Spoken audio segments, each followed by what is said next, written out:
ਇਹ ਗੱਲ ਹੈ ਇੱਕ ਪਿੰਡ ਵਿੱਚ ਰਹਿ ਰਹੀ 23-24 ਸਾਲਾਂ ਦੀ ਕੁੜੀ ਦੀ, ਜਿਸ ਨੂੰ ਅੱਜ ਵੇਖਣ ਵਾਲਿਆਂ ਨੇ ਆਉਣਾ ਹੈ ਤੇ ਉਸ ਨੂੰ ਮੰਮੀ ਵੱਲੋਂ ਛੇਤੀ ਉਠਾ ਦਿੱਤਾ ਗਿਆ ਹੈ। ਪਰ ਉਹ ਹਜੇ ਵਿਆਹ ਨਹੀਂ ਕਰਾਉਣਾ ਚਾਹੁੰਦੀ। ਉਸਦੇ ਵੱਡੇ ਵੀਰ ਤੇ ਉਸਦੇ ਅੱਬੂ ਉਸ ਨੂੰ ਛੋਟੀ ਭੈਣ ਨੂੰ ਹੋ ਅੰਮੀ ਮੈਂ ਨਹੀਂ ਜਾਣਾ, ਹੋ ਅੰਮੀ ਮੈਂ ਨਹੀਂ ਜਾਣਾ।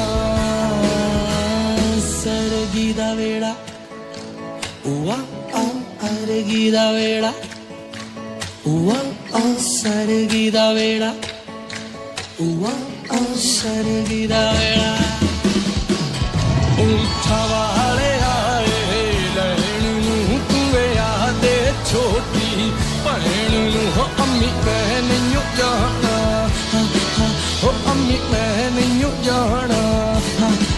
ਉੱਠਾ ਵਾਲੇ ਆਏ ਲੈਣ ਨੂੰ ਤੂੰ ਵਿਆਹ ਦੇ ਛੋਟੀ ਭੈਣ ਨੂੰ ਹੋ ਅੰਮੀ ਮੈਂ ਨਹੀਂ ਜਾਣਾ, ਹੋ ਅੰਮੀ ਮੈਂ ਨਹੀਂ ਜਾਣਾ।